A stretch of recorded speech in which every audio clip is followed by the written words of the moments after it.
ఉండగా ఎక్కడ ఇద్దరు ముగ్గురు కూడి నా నామాలు ప్రార్థన చేస్తూ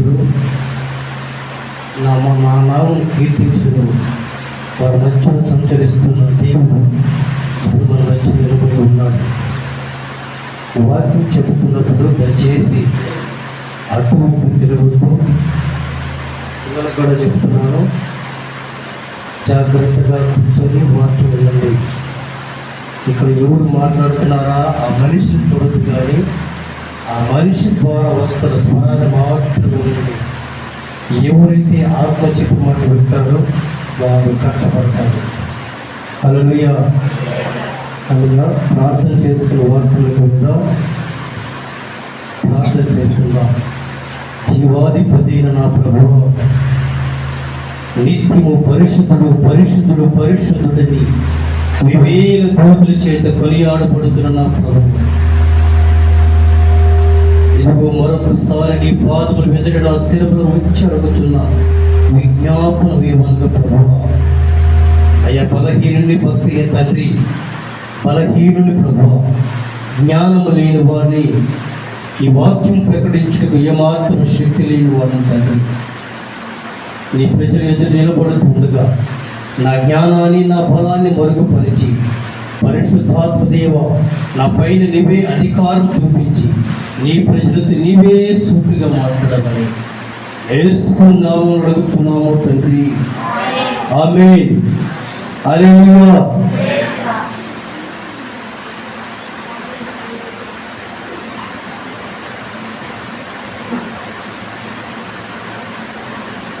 పరిశుద్ధ గ్రంథముల నుంచి కొన్ని మాటలు చూసుకుందాం.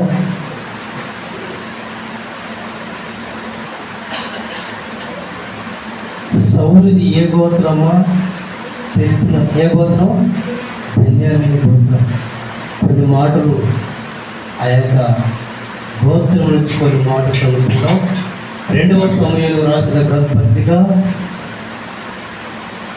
2వ సమూయేలు పత్రిక, 2వ సమూయేలు రాసిన గ్రంథం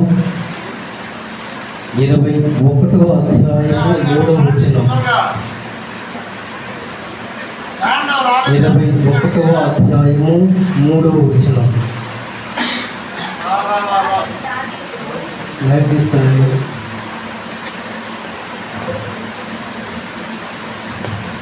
రాజగు దావీదు గిబియోనీయులను పిలువనంపి నేను మీకేమి చేయగలుగుతును?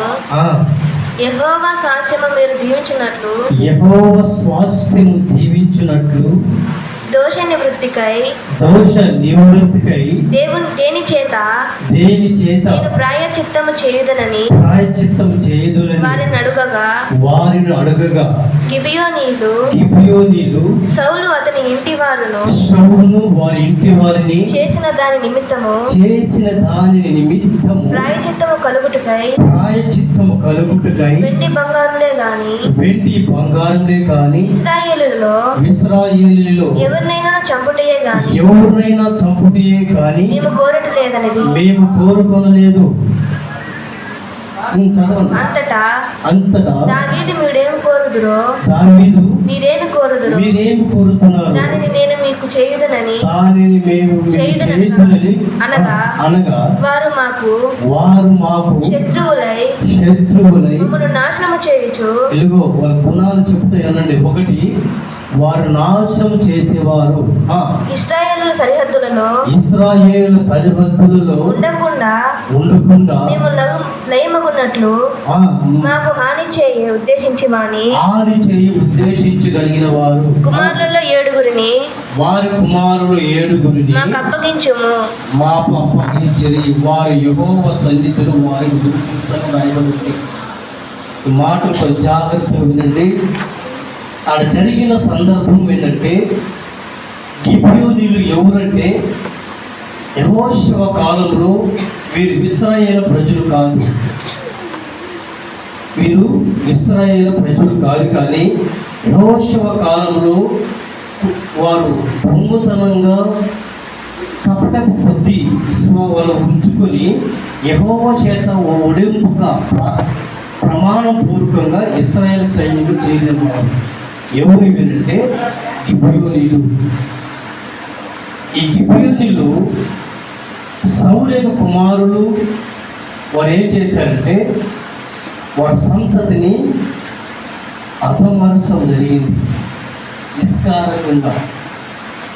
దానికి దేవుడు చేసిన పనిష్మెంట్ ఏంటంటే, మన పరిశుద్ధ గ్రంథంలో 3.5 సంవత్సరము కరువు వచ్చింది ఏలియా కాలంలో కనుక్కుంటారు.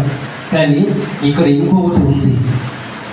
దావీదు యొక్క రాజు పరిపాలన చేస్తున్న కాలంలో 3 సంవత్సరాలు భయంకరమైన కరువు వెంబడించింది. 3 సంవత్సరములు కరువుతో ఇశ్రాయేలు ప్రజలు చనిపోతున్నారు. పశువులు చనిపోతున్నాయి, జంతువు సంపద చనిపోతుంది, పక్షులు నశించిపోతున్నాయి. ఇశ్రాయేలు ప్రజలు నానాటికి మృతువుగా మారిపోయి సమాధిలోకి వెళుతున్నప్పుడు దావీదు మహారాజు యెహోవా సన్నిధిలో నిలబడి, ప్రభువా, 1 సంవత్సరం కాదు, 2 సంవత్సరాలు కాదు, ఇంచుమించు 3 సంవత్సరాలు నా దేశం పైకి కరువు రావడానికి గల కారణం ఏంటని యెహోవా సన్నిధిలో అడిగితే దేవుడు చెప్పిన మాట ఏంటంటే, గిబియోనీయుల మీద సౌలు కుటుంబం చేసిన నేరము ఏమైందో దానిని బట్టి సౌలు కుటుంబస్తులు, సౌలు యొక్క కుమారులు గిబియోనీయుల మీద చేసిన పాపము అంతము మీద వారు చేసిన ద్రోహము వలన ఇశ్రాయేలీయుల ప్రజలపైకి 3 సంవత్సరం కరువు వచ్చింది. అయితే నేనేం చేయాలి?